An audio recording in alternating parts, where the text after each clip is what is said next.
Hi, I'm Tim. Welcome to Watch You Want, and thanks for logging on. Once again, we survived the week, and this is Friday, This Week in Watches. I'm here with Josh Thanos. How's it going? Hey, Tim. Good to see you. Don't you love that handshake after all these years? So authentic. Yeah. Josh, lead watch buyer with Goffberg and Watch You Want, now united in our happy home in Philadelphia. Oh, yeah. Watch You Want Watch Reviews is the hardware store where 7/24, you can see my old style 5 to 7 minute quick hits. And the best way to see those old style hits once you've subscribed to that channel is the Goffberg Watchbox app. Track the value of your collection in real time, whether a single watch or the entire collection. Track the value of watches you don't own. Our pricing AI pulls from the entire internet. Plus, there's a curated stream of my articles, my videos, and the ones you love from your favorite blogs and news sites. Josh, let's start with some wrist shots, because you got something new tonight. Oh, yeah. So on the wrist, we have the Panerai PAM 590. So this was a recent release, was about a year and a half ago, roughly. It was released. It's a beautiful watch. So it's manual wind, in-house movement, the P5000, in-house movement, 8-day, and it's well, if I go back to your review of the watch, it's basically like a baby 203, which is cool. So if you're a Panerai guy, you like the 203, 47 millimeter, Angelus movement, 8-day movement. That's a watch that at one time was selling for, north of $100,000. But you're not a 47 millimeter Panerai guy. Heck no, absolutely not. So I'm a 44 millimeters pushing the limits. This is a manual wind, and it sits really low on the wrist, and that's one of the reasons why I really like this watch. As you know, I have my radial mirror, which is a manual wind, sits really nice low on the wrist. It's a 45 millimeter, my PAM 380. So, but wears much smaller than a watch like this. But because it's a manual wind, and because it's an 8-day movement, I really like it.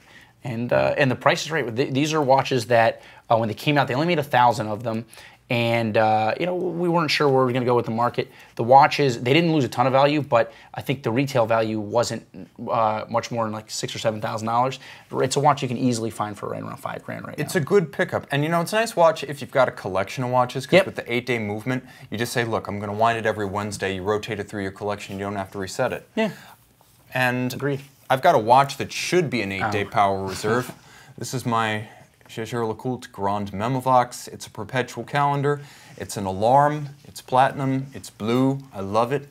Probably my favorite all-around watch, vying with the Duomet and the Tourbillon. But what I really love about this watch is that it can wake me up. That's the acid test of an alarm watch for me. It's a loud alarm, yeah. Can it wake me up? Actually, this watch woke you up too when we did our Chicago road show back in 2014. Maybe you'll bring it to Switzerland.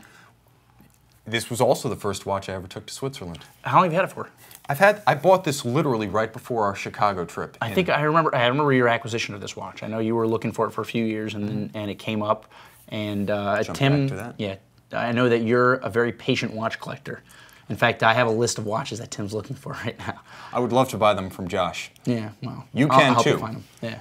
If you want to sell Tim a watch, if you have a crazy JLC, reach out, and maybe you guys can do some horse trading as well. So we've got quite a bit on our plates for tonight. Let's start with this or that, because honestly, watches for fall, I feel like between the seasons, you need a watch that's suited for a little bit of summer, a little bit of fall. Now we get seasons. How crazy is that? Yeah, that's right. We're from Miami, guys. Yeah. Hot summer and spring, that's all we get. Yeah, hot and sweaty hot. Yeah, I love it. I'm missing it already. Yeah, I miss it too. I feel bad. You're making me nostalgic. But we're going to go with two watches.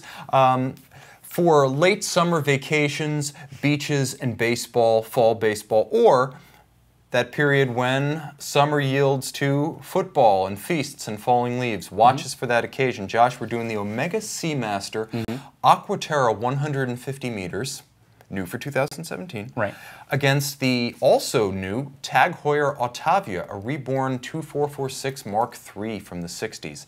Okay, so Josh, the Seamaster Aqua Terra 150 meters, 5,400 on a strap, rubber strap, 41 millimeters, stainless steel, blue strap, gray dial, full deployant, a new steel strap end links. So now they've got a Rolex thing going on where the strap blends into the case. 8900 master chronometer, it's their new standard. Right.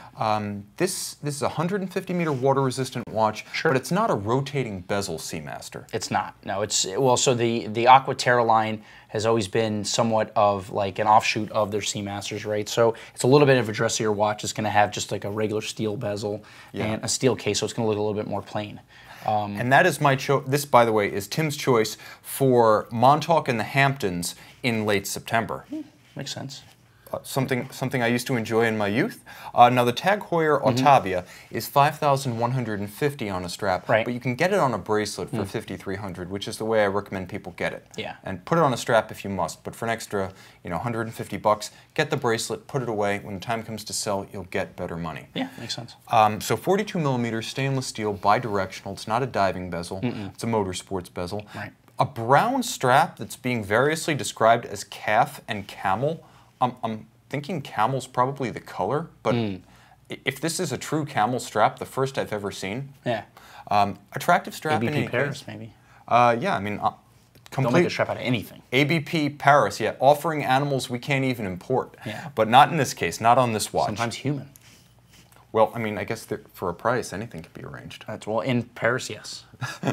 But, the nice thing is this watch has a historical vibe. Yeah. 100 meters, still swim capable for late summer aquatics. It's a chronograph compared to the simplicity of the Omega. That's right. 75-hour power reserve is pretty impressive. Yeah. It's the new Heuer O2 movement. Right. You remember it as the stillborn caliber 1969 and, obviously didn't happen for a while, but it's in production. It's column wheel. It's a vertical clutch. Josh, this is my choice for the October Petite Le Mans Enduro, which is kind of like Le Mans in the deep south in the U.S. Interesting. So which of these watches, almost the same price, similar case size, different character, do you choose? So, well, I'm going to do it a little differently. Normally, I go through the features of each watch and then determine what I'm going to pick at the end. So I'm starting off with my pick, which is the TAG Heuer Autavia. All right, a couple reasons. Number one, not a huge fan of the Aqua Terra line. Cool watches, you can usually get them at a good value in regards to the retail. On the resale, because they're not part of their core, the core models that that Omega sells, it's a little too dressy for me. You know me, I like a little bit of a sportier watch. The dressiest watch I own really is probably like my Panerai Radial. I mean, this is not far from the dressiest watch you own. Yes, and which under no circumstances would this be considered a dress watch. So I think you get a better value with the Autavia. It's going to be a lower price. The movement maybe is not going to be as heavily engineered, but you are getting a chronograph, and the Heuer O2 is something that I know Heuer was working on for a while under new direction. TAG is, and they're doing a lot of things. They're bringing a lot of value. That's one thing that they're trying to push forward, and I think you're seeing it here. That on top of the fact that vintage is in right now. It's a vintage chronograph, and I can take it in the water, which is, even though we live near a river now as opposed to the ocean, it's something that we can go enjoy the water. That's important for me. Little freshwater swim in the Delaware River. That's right. Or maybe just turn on a hose, I guess, outside. Right. That's true. Something we're gonna have to get used to, but it needs to be water resistant if I'm buying a watch, which it is. So if we're playing this or that, TAG Heuer Autavia. That's a good choice. Oh, by the way, and I'd like to put it on a NATO strap. So let's add that. Okay. Again, buy it on the bracelet, put it on the NATO. Makes sense. Interesting choice. I gotta admit, I would have chosen the Aqua Terra. And like Josh said, though, this is not a core collection Omega. The Aqua Terra is a non-rotating bezel Seamaster, which for a lot of folks is basically just like saying it's a very water-resistant DeVille. Yeah. So yeah, you're absolutely right. By the way, that's what it is. Yeah. So I think the TAG Heuer is an impressive piece for $5,150 or $5,300. Right. You're getting a lot of watch for the money. I'm not sure I love the vintage tribute aspect of it though, so I would take the Omega just because it's comfortable being its own watch and it's not trying to play off reflected glory from history. Understood. So what I also like is that they've moved the depth rating off the dial. No more pretense of this being a sports watch. This is a hardy dress watch. Yeah. So nicely done. It's good. We don't like the same thing. Well, we can disagree every once in a while. Which is a good thing. Yeah. So Swiss watch exports. Everyone can agree that Swiss watch exports, we've got the statistics for July, guys, just came out this week. They enjoyed their 5th consecutive month of growth. Yeah. Now let's temper this with the fact that our baseline is 2016. These are year-on-year growth figures. So, the watch apocalypse was last year. So we've kind of dug in. I don't know if we're just getting back to zero here, but 5 months of growth. Resetting, maybe. Yeah, a reset is a good way to describe it.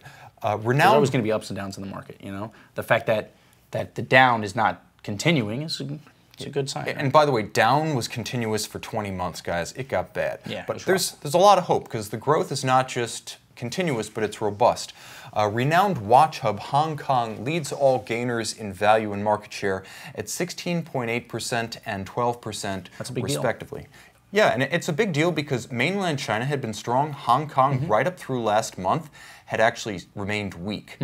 I can't explain how important Hong Kong is. Hong Kong and Singapore, they're both virtually city-states, the way they're managed, but between them, they're probably 25% of the world's consumption of Swiss watch exports. Yeah, I'd say so. Well, but you see Hong Kong, ends up being a hub for mainland as well, and other countries, that because import and export through Hong Kong is a lot of times going to be it's going to be without duties because they're mostly reciprocal, right? So a lot of trading gets magnified there in Hong Kong. So when Hong Kong's up, that means that the rest of Asia is doing well. Yeah, and that's absolutely true. Even with gifting laws, even with new draconian import taxes, people are still braving customs and flying out to do some watch tourism in Hong Kong. Plus, I wouldn't put it past U.S. and European collectors to take advantage of the inventory on the ground right now in Hong Kong. I think that's a great place to find superb buys on everything from, you know, your garden variety, Seamaster, right up to grand complications. I mean, we have an office there, an employee there who's literally on the ground, and I mean, if you see the amount of watches there, it's actually interesting. So if you have a chance, you know, you want to do some little watch tourism, Hong Kong's the place to go. And I'll even say this, the U.S. is not a bad spot because, and this was interesting to me, although Asia Pacific consumes half of the world's Swiss watch production, as a national market, the U.S. was right behind Hong Kong in terms of value, which was impressive for me. They're in the double digits, over 10%, and other main... Well, the dollar's strong, though, so imports are going to go, of course, yeah. Of the 6 major markets, which include Hong Kong, mainland China up dramatically, Germany, Italy, France, the U.S., collectively, they were up 6.2% in value. So this is a great sign for the Swiss industry. It is worth mentioning, though, that no single market gained more than mainland China, up over 22%. Nice. So, Josh, most of the gains were in watches above 3,000 Swiss francs. Based on what you're hearing on the phones with clients, buyers of new and pre-owned, do you feel like the watch industry is turning the corner?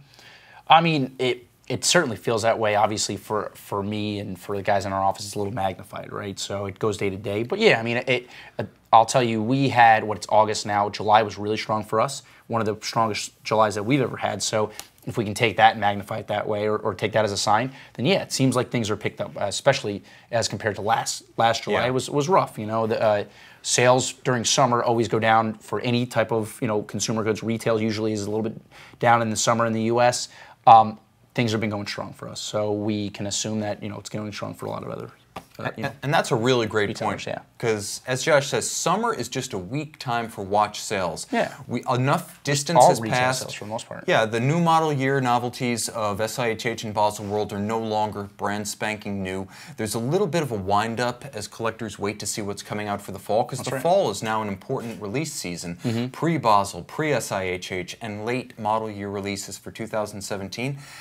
The fact that we're seeing this much growth globally across markets in the summer bodes really well for the Swiss watch industry going forward. Yeah, I think you know, a lot of times what happens is in retail sales, but in watch sales specifically, you're going to see people take a breath during the summer, right? So, you know, on both ends of the year, there's a lot of gifting, there's bonuses, things like that. So in the middle of the year, when you have, you know, again, like a retail lull, there's usually again, a lull. So looking forward into December, like you know, after Thanksgiving, I think we're going to see some really big numbers. That's important you mentioned, because bonuses often get paid out in like early spring.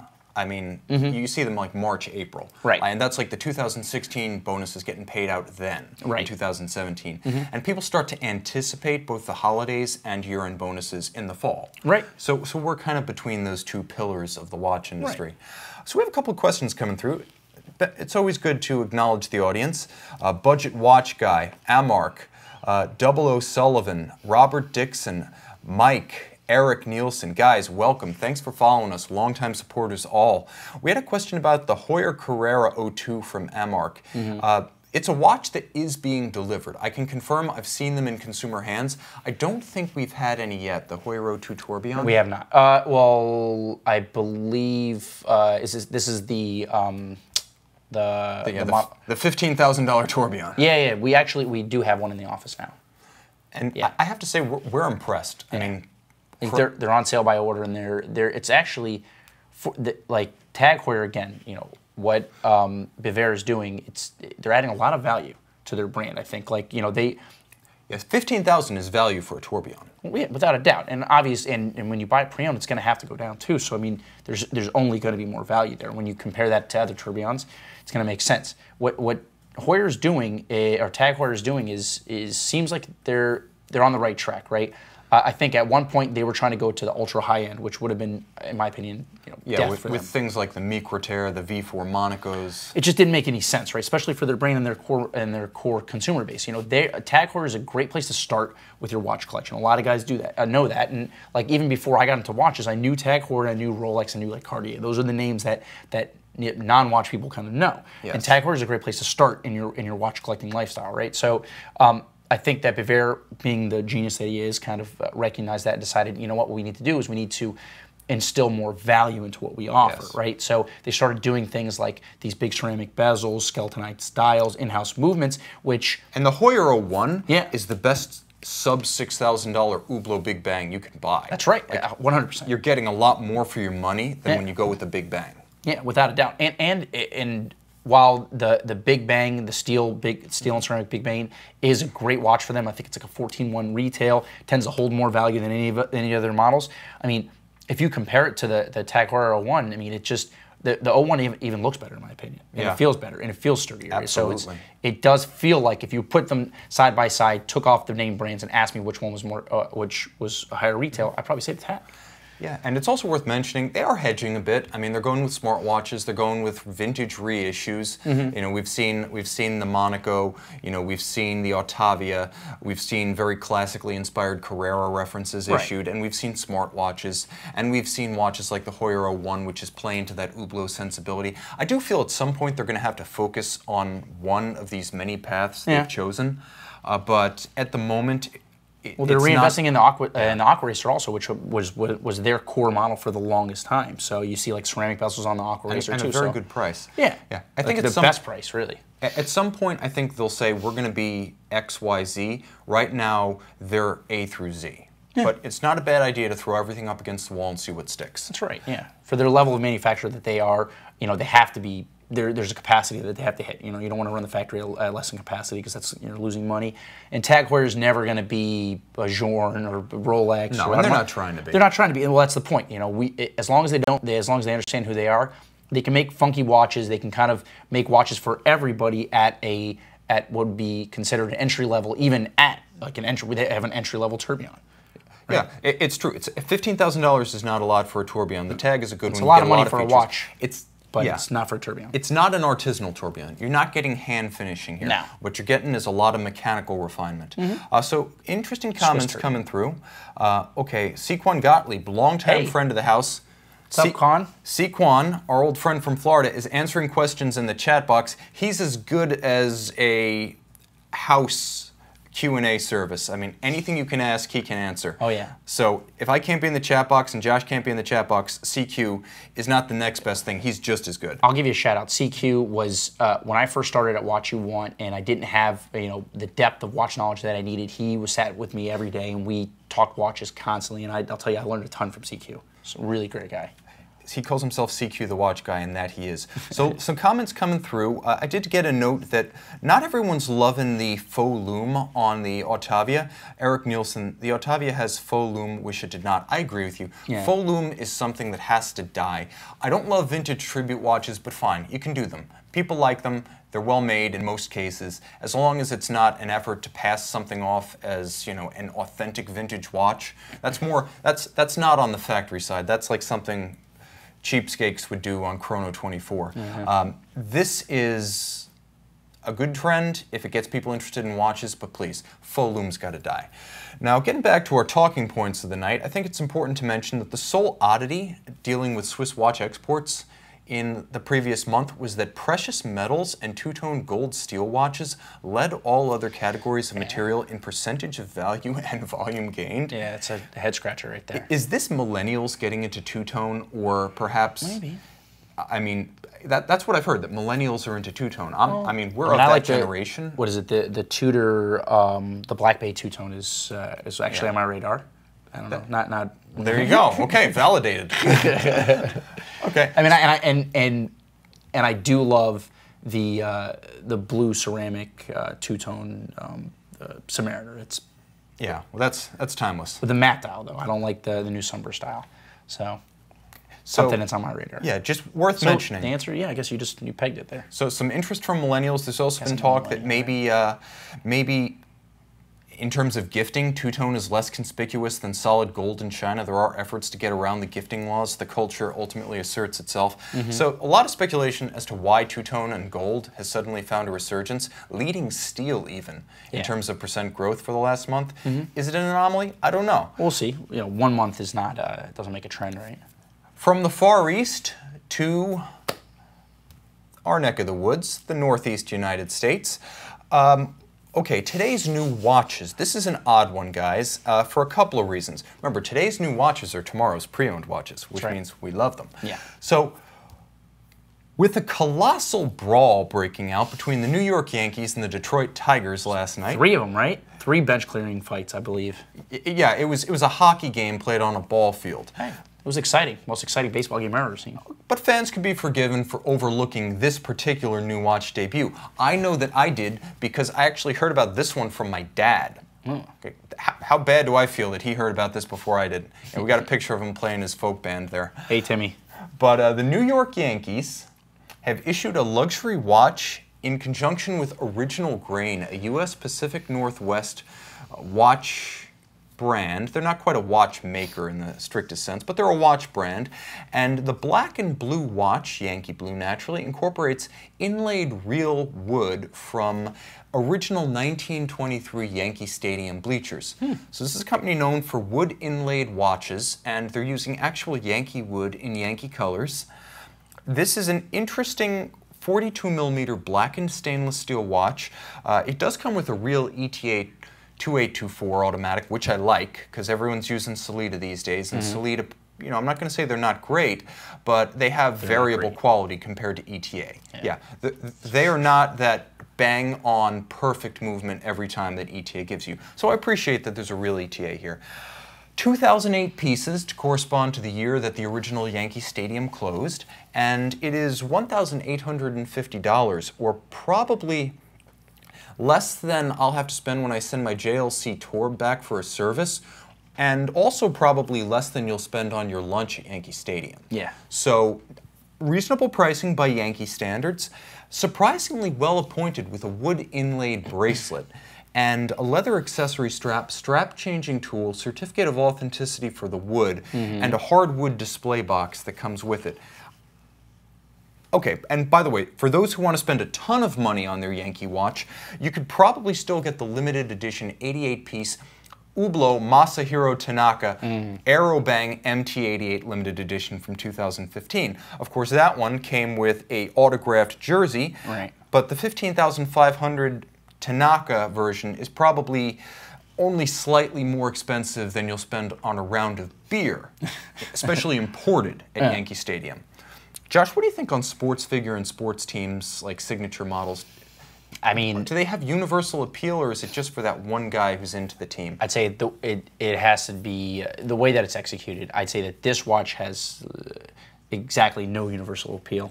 In fact, as someone who could care less about the Yankees, and really much baseball overall, I'm more of a football and basketball guy, wouldn't want to spend $1 on the watch. But, by the way, the case looks like it came out of an Ulysse Aqua box.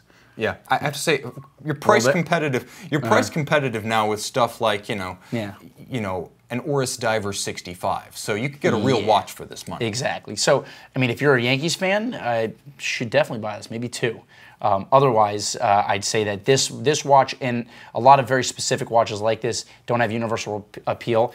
So I'm a Miami Heat fan. The Dwayne Wade Hublot, not the greatest seller. Having specifics on a dial, I think, it tends to be a downside. When in resale market and also just retail sale, because it makes it very specific. There are watches like the Art & Senna that maybe don't have well, some of them have his name signed on the case front, but on the back. Yeah, but even then, you're talking about a guy with transcendent appeal. Art & Senna is someone people idolize. And the Audemars LeBron. So that watch, you only know that it's a LeBron because you know what it looks like. True. Right? It doesn't say his name anywhere on the watch, if I'm not mistaken. Well, the watch is also nowhere on the exterior. Right, that's right. The watch is unbelievably beautiful. It's fantastic. It's well done. And that's a watch that has broad appeal, and that's a specific watch. So I think it all has to do with the execution. If you make a watch that has a piece of the Yankees Stadium on the dial or in the bracelet, and it has the pinstripes, and it's a Yankee watch, it's going to have very limited appeal. But if you're making a beautiful watch that is attaching itself to an ambassador of the brand, I think it can be very successful.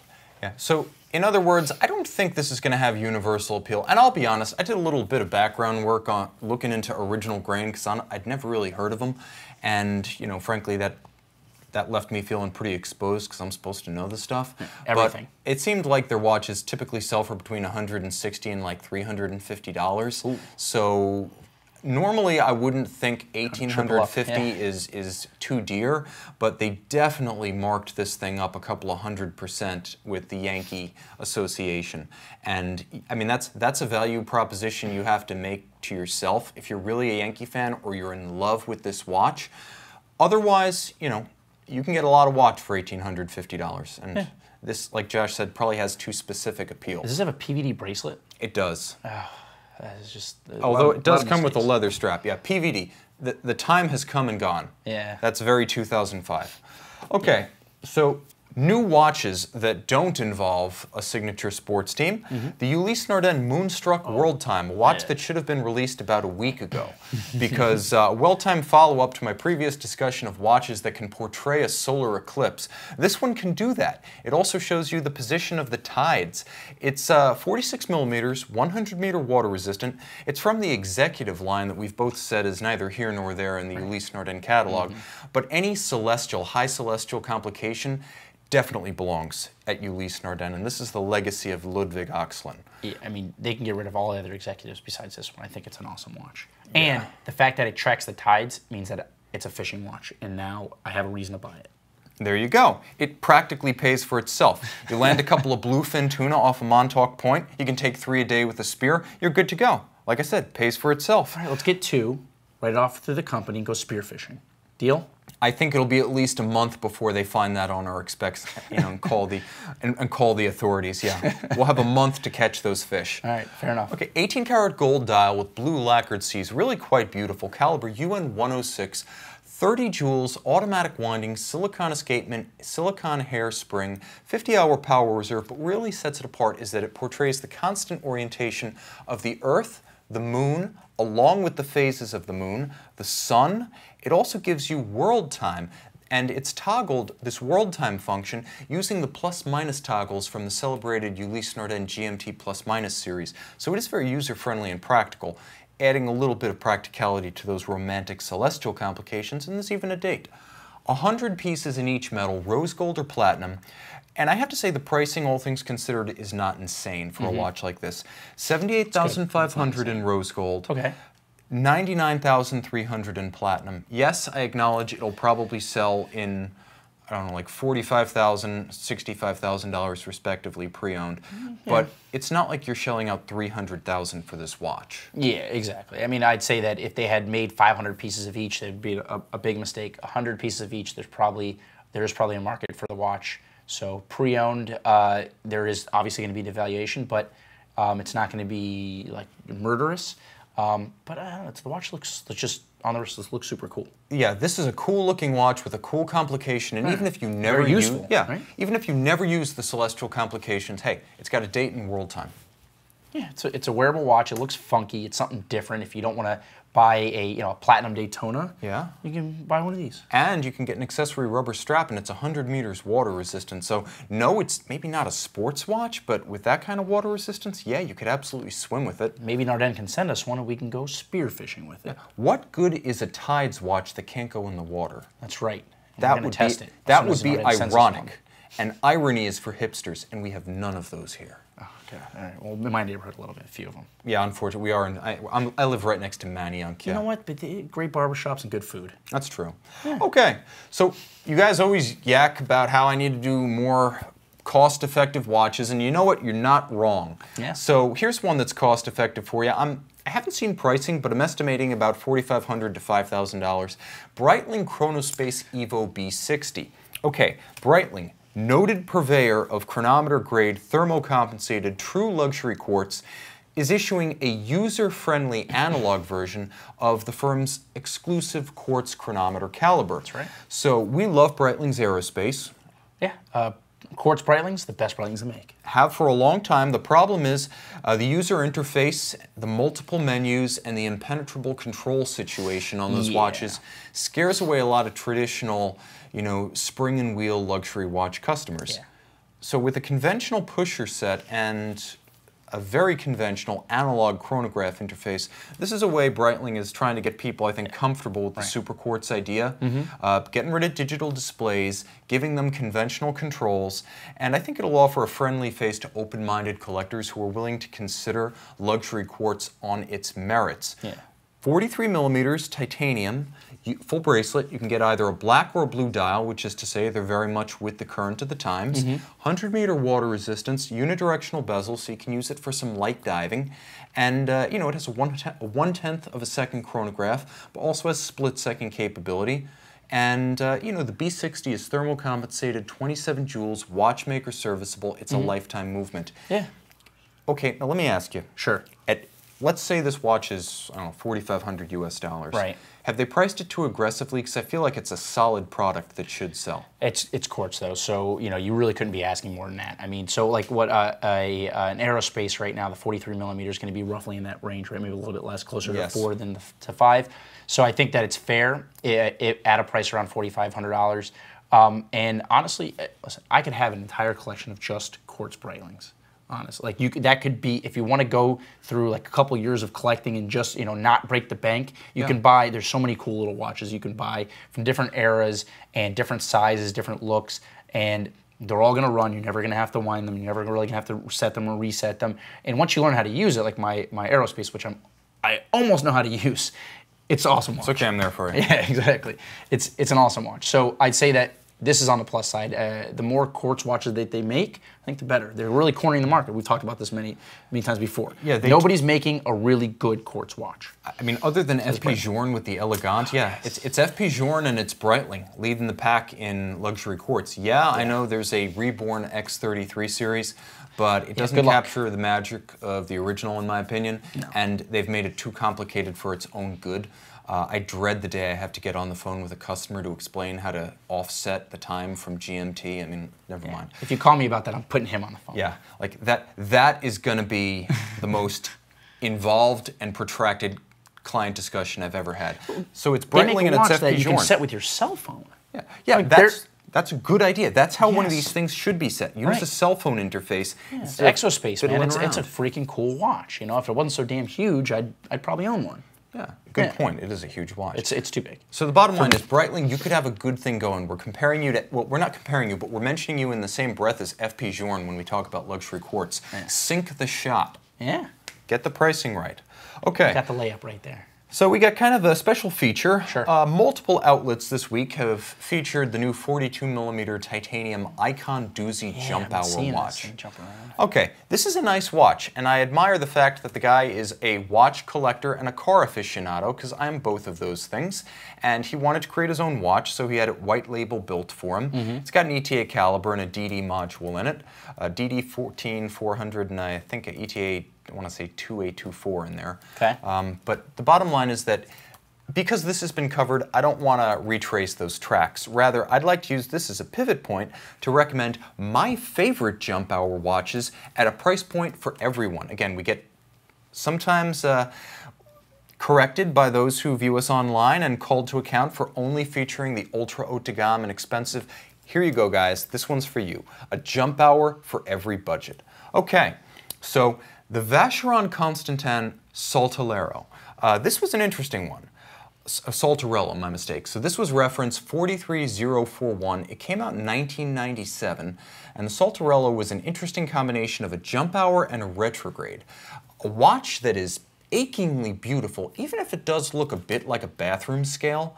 It's incredibly rare, as only 500 were made. 200 in rose gold, 100 in yellow gold, 100 in the now super chic white gold. This is a watch that uses Vacheron's awesome ultra-thin caliber 1120. You know it as the heartbeat inside the Royal Oak 15202 ultra-thin. Yeah. You know it as, once upon a time, the Patek Philippe 28-255, the heartbeat of the original Nautilus 3700. So you get this thing, the ultra-thin caliber 1120 under a gorgeous display case back, engraved. You get it with a jump hour and a retrograde in a watch that you'll probably never see save upon your own wrist. The best of what Vacheron Constantin does in a watch that is a little bit quirky and definitely top shelf, because you're going to see the pricing for these starts at about $15,000 for yellow gold, escalates to the threshold of $20,000 and beyond for the rose gold.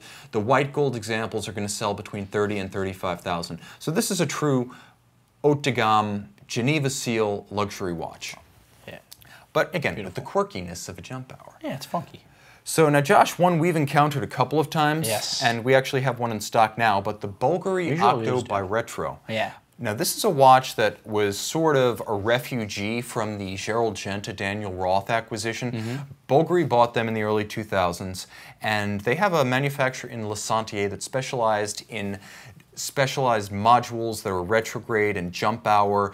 Daniel Roth was even more involved with minute repeater and tourbillon. Gerald Genta had minute repeater, tourbillon, and bi-retro chronographs. Yeah. A lot of great stuff, but this was probably the best combination of case style and movement to come out of that merger and that acquisition. 110 facets in a 42.5mm steel case. The Bulgari, née Gerald Genta, features 2 retrogrades, the minute and the date, a jump hour. It also features a number of patents that make it more stable and durable in use.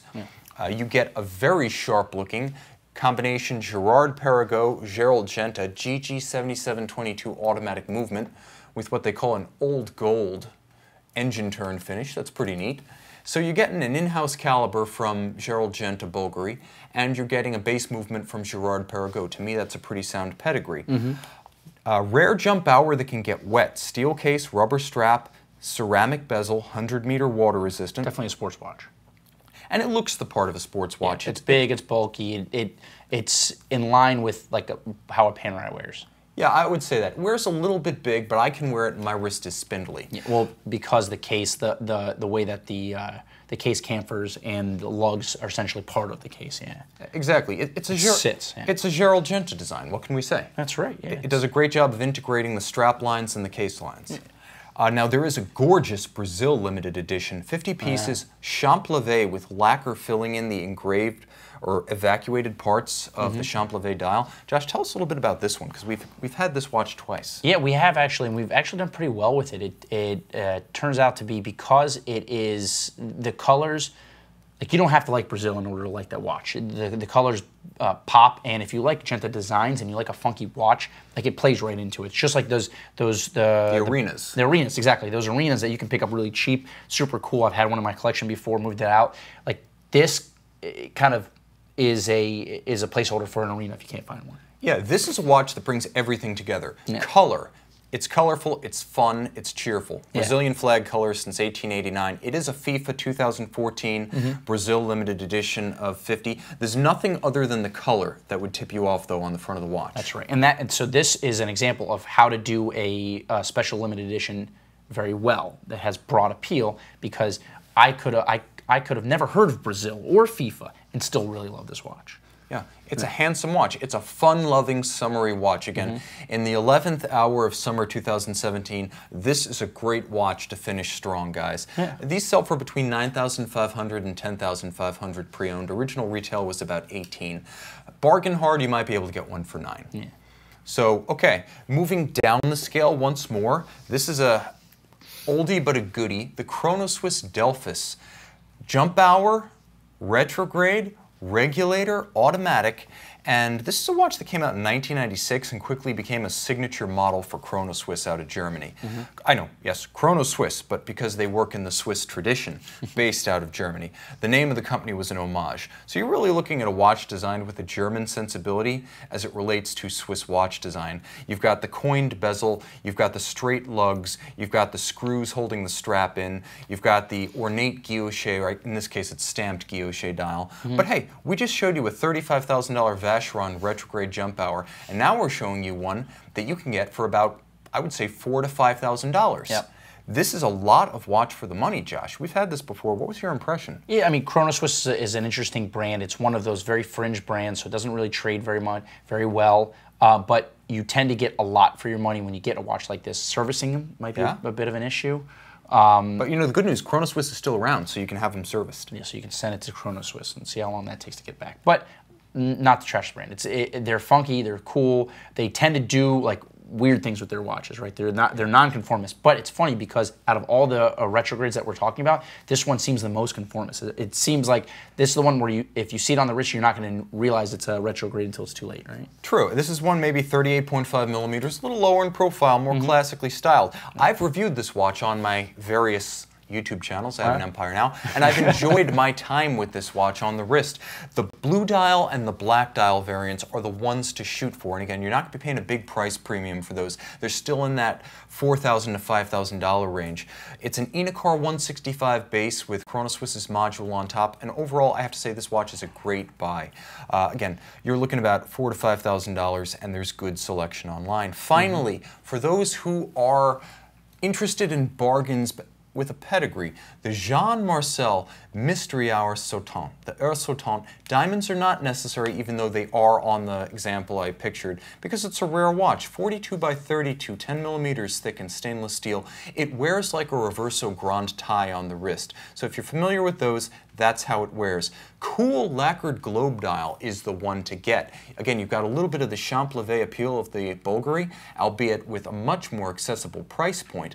And AHCI co-founder Vincent Calabrese, among the ranks of the FP Journes and Philippe Dufours of the world, designed the module for this, which he uses on his own NHC Calabrese watches. So this one has a genuine backstory and real refinement behind its design. $1,500 to $2,000 in steel, guys. You may have to search for a while to find one at that price on a strap, but they're out there. You're getting a lot of watch for the money, and automatic. Okay, guys. Next Tuesday at 6:30, Watches Live debuts.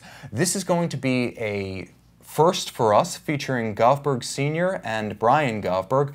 Danny and Brian freestyling with their own personal watches, selling watches at broadcast-only rates, giving away free gear every 15 minutes. Again, this is completely new for us, but it's designed to be a next step concept in terms of user interactivity and interface with our on-screen talent. You'll be able to interact with them like never before. We're going to have a couple of folks working the live chat and making sure they get your questions, and this is completely unscripted, so anything goes. So Danny and Brian are going to be live on TV. Yes. Or on the internet. Yes, and drop the mic moments, guys. No 7-second delay. Oh, this is going to be fun. This is as raw as What You Want and Govberg Online get.